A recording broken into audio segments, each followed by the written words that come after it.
Bom, gente, esse é o segundo vídeo do 8º ano, então. A gente está falando de energia elétrica, né? Fontes renováveis e não renováveis e tudo mais. Então, vamos ver as formas de produção, né? Os tipos de usinas que a gente tem aí para gerar a nossa eletricidade de todo dia. Nós temos vários tipos de usinas para formar eletricidade. E existem algumas muito mais conhecidas. Né? A primeira usina que se teve, né, foram as usinas termoelétricas. Então, termo é de calor, elas utilizavam calor para girar as turbinas. Esse calor vinha da onde? Precisa-se de um combustível. Esse combustível é quase sempre uma energia não renovável, né? Ou você precisa de lenha, carvão, né, que assim como o petróleo, ele vem de minas que vão acabar em algum momento. Ou gasolina, gás natural, né? Queima desses materiais. Então, problema, né? Fontes não renováveis e uma altíssima poluição atmosférica. Além de ser caro. Elas são caras porque precisa de muito material para queimar. Uma fonte renovável que pode ser usada pelas termoelétricas é o biocombustível. O biocombustível, como é que ele funciona? Né? Você tem, por exemplo, cana, resto de alimento, né? Esses restos todos podem ser fermentados e virar um combustível, um tipo de álcool, né? Aí que pode ser queimado. Então, como eles são materiais orgânicos que a gente pode fazer crescer de novo, né? E a gente está usando os restos para produzir esse combustível, então ele pode ser considerado renovável. Menos mal do que os outros combustíveis, mas ainda assim gera a poluição atmosférica, que é um problema gigantesco aí para a gente das mudanças climáticas, aquecimento global e tudo mais. Uma alternativa que alguns países encontraram para as termoelétricas foram as termonucleares. Então eu também preciso de um calor que vai aquecer uma água e ela vai formar vapor, e a força desse vapor vai girar aquela turbina para gerar eletricidade. As termonucleares, ao invés de queimar coisa, ela usa um material especial, que é um material radioativo.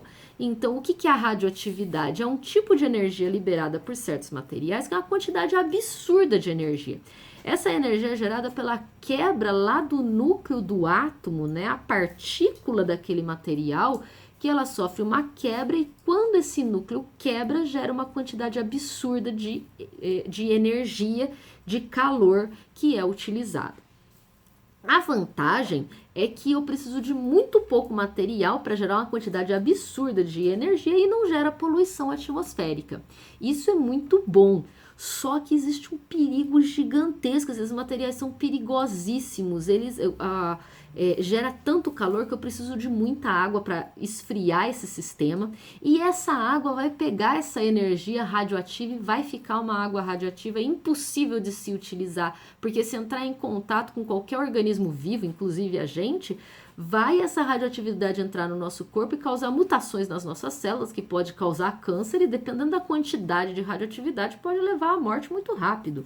Né? Quem já assistiu a série Chernobyl sabe do perigo que é. Chernobyl foi uma usina termonuclear que teve o pior acidente da história com esse tipo de usina.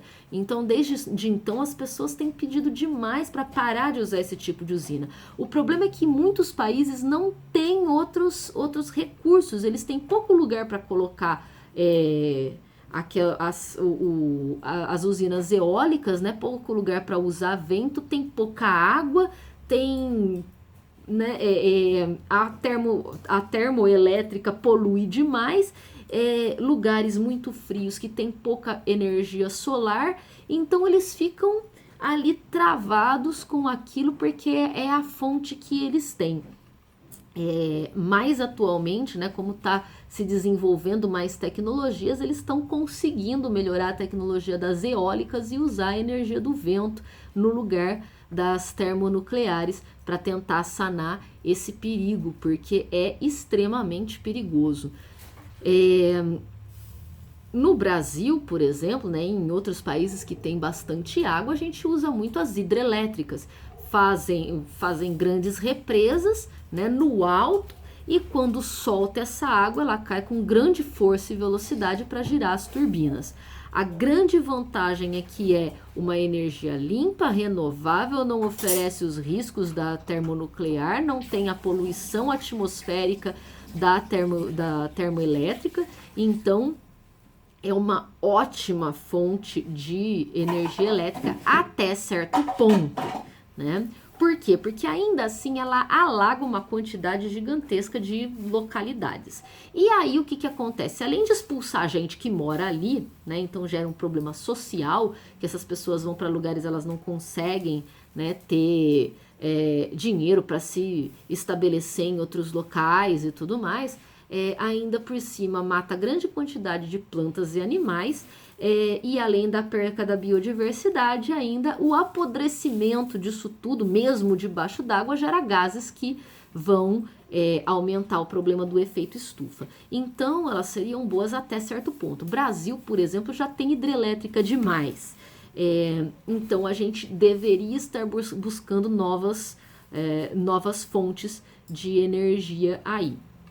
A gente passa agora para as energias de fontes renováveis menos poluentes, que a gente tem a eólica, que é a considerada que menos impacto ambiental causa.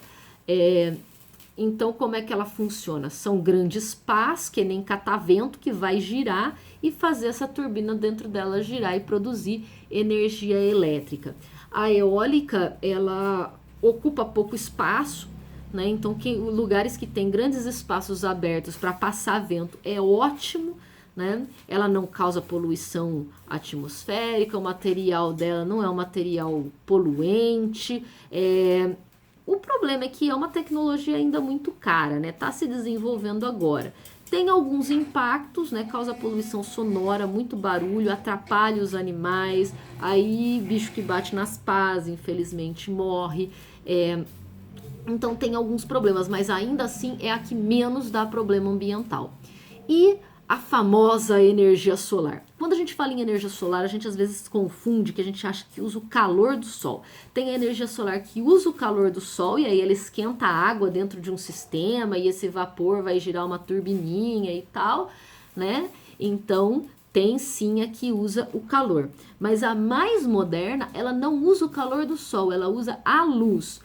As placas solares, elas são feitas de um material chamado silício, que ele tem uma propriedade especial de transformar direto luz em eletricidade. Então, essa é a única que não usa turbina, não precisa turbina, porque ela já transforma em eletricidade e manda direto para o fio.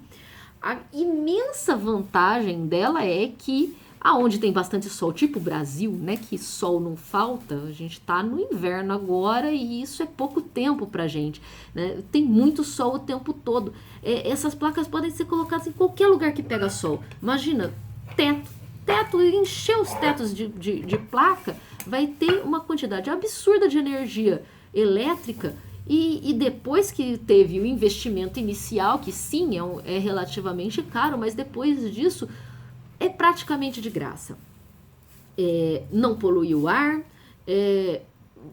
pode ser colocado direto na própria casa, pode ser armazenada a energia em baterias, e é uma energia totalmente renovável, não tem o problema de espaço, porque pode ser nos próprios tetos. O problema é que quando vence, né, as placas duram cerca de 20 anos e as baterias cerca de 5 anos. Quando vence esse tempo, a gente ainda não sabe reciclar esses materiais. E aí sim causa poluição, sem contar o problema da mineração de silício, que também causa aí um desmatamento e os problemas sociais da exploração das pessoas que trabalham lá. Então, todos eles têm algum problema. As que menos causam problemas hoje, né, são a eólica e essa solar do silício, que é a chamada fotovoltaica. Existem outras formas de produzir eletricidade. Tem usinas que produzem eletricidade com ondas, né? Mas é uma tecnologia ainda muito nova, que produz muito pouco, né? Tá em estudos ainda. Mas a gente tem alternativas para melhorar o que a gente está fazendo hoje com o nosso planeta, que seriam a eólica e a fotovoltaica, ok? Então, terminamos aqui a parte de geração de eletricidade. Vamos para o último vídeo desse bimestre. Até já!